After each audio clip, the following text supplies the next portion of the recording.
Assalamualaikum warahmatullahi wabarakatuh.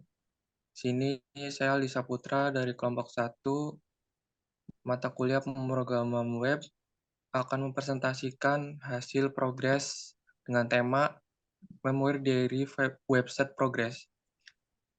Anggota kelompok kami yang pertama Aldi Saputra, Patrick Lee, Riga Feraldi, Kolbi Arya Ramadan. Saya sendiri sebagai project manager, Patrick Lee Punirna sebagai UI UX designer, Mas Riga Feraldi sebagai full stack developer, dan Mas Kolbi Arya Ramadan sebagai database.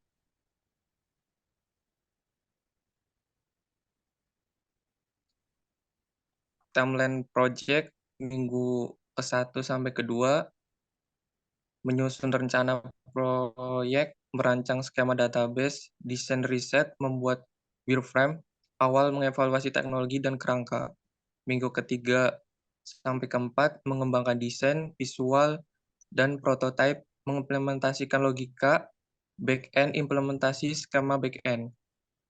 Minggu ke-5 sampai ke-6, mengerjakan komponen front-end dan back-end, melakukan pengujian unit, melakukan uji coba, pengguna meninjau kemajuan proyek, perbaikan, dan optimisasi, melakukan uji coba akhir, meninjau finalisasi proyek, melakukan launching, evaluasi pasca launching.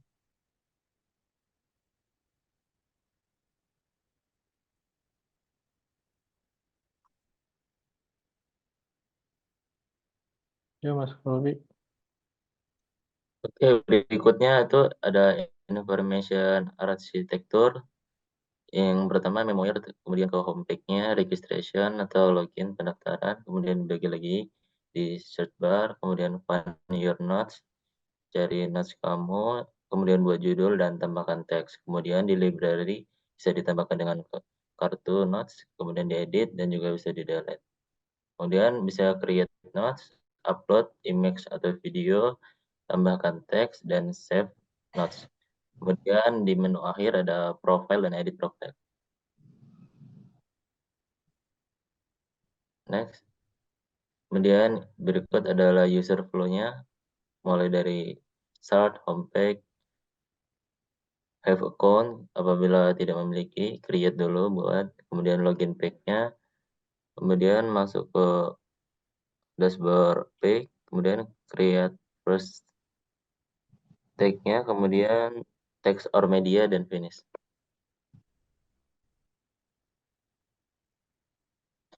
Kemudian entity relationship diagram atau ERD.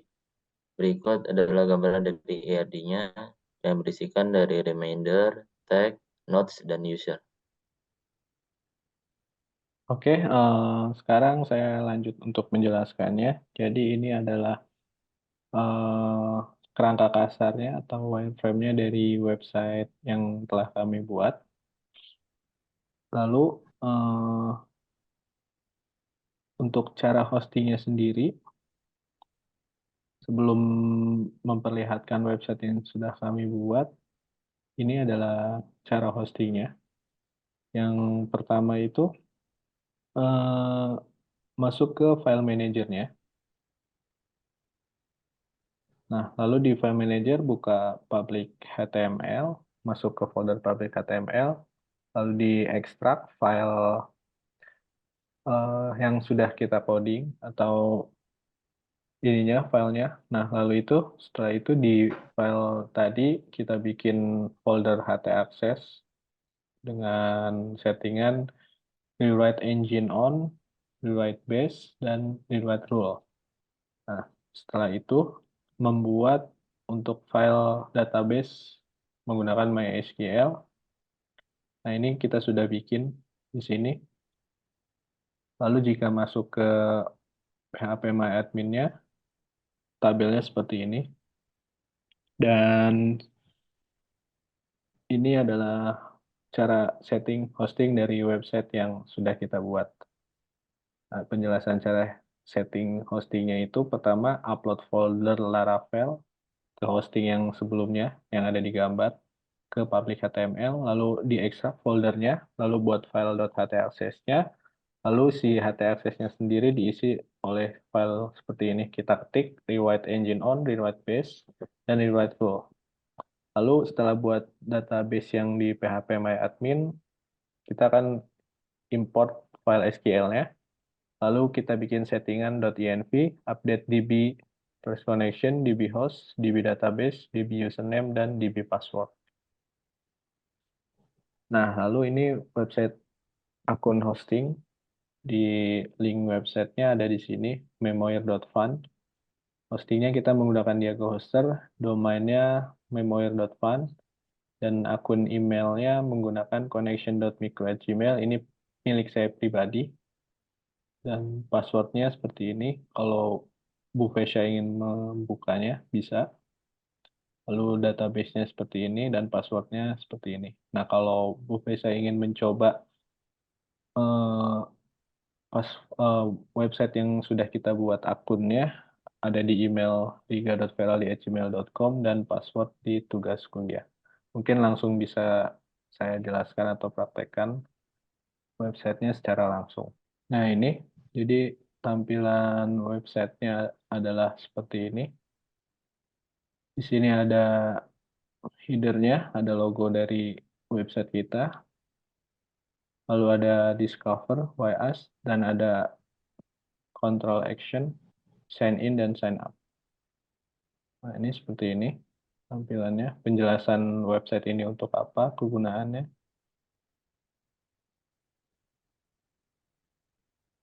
Lalu ini mungkin kita bisa bikin untuk harga untuk subscribe dari aplikasi atau website ini. Lalu ada testimoni dari klien nantinya, dan akan ada subscribe untuk email. Jadi saya akan mensimulasikan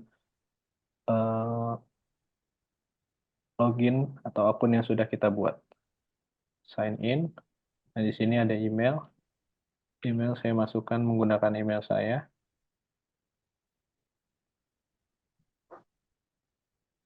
Lalu passwordnya adalah yes.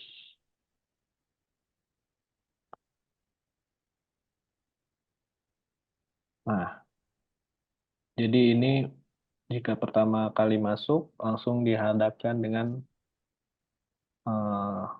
halaman website yang seperti ini. Ini ada My Reminders. My Reminder itu jika kita memasukkan alarm atau pengingat di websitenya, dan ini yang sudah di-upload. Misalkan kita mau masukin notes baru, misalnya tinggal create new diary, langsung masuk seperti ini. Misalkan bikin title tugas kuliah, lalu input tag, misalkan sistem informasi, add tag, dia langsung nambah di sini, misalkan deadline, add tag, web pemrograman, add tag, lalu di sini tinggal input note, tugas kelompok 1, memoir.com, memoir.fun, website. Misal seperti itu. Lalu kita masukkan gambar. Nah, ini gambarnya kita coba asal dulu ya. Sini. Nah, ini gambarnya langsung masuk di sini. Lalu tinggal save. Oke. Nah, kita back to library-nya. Di sini sudah tersimpan. Nah, kalau ingin untuk masukkan reminder, klik lagi di sini. Nah, ini kita masukkan reminder-nya. Di sini masukkan kalender. Saat deadline tanggal 18, jam 23.59 misalkan. Tinggal add reminder. Nah, sudah masuk. Langsung ada di sini. Begitu. Ini untuk account. Nah, di sini account-nya untuk sign out. Nah, seperti itu kira-kira penjelasan website yang sudah kita buat dari kelompok 1. Mungkin sudah cukup untuk presentasinya. Mohon maaf apabila masih ada kekurangan. Kami dari tim kelompok 1 ucapkan terima kasih.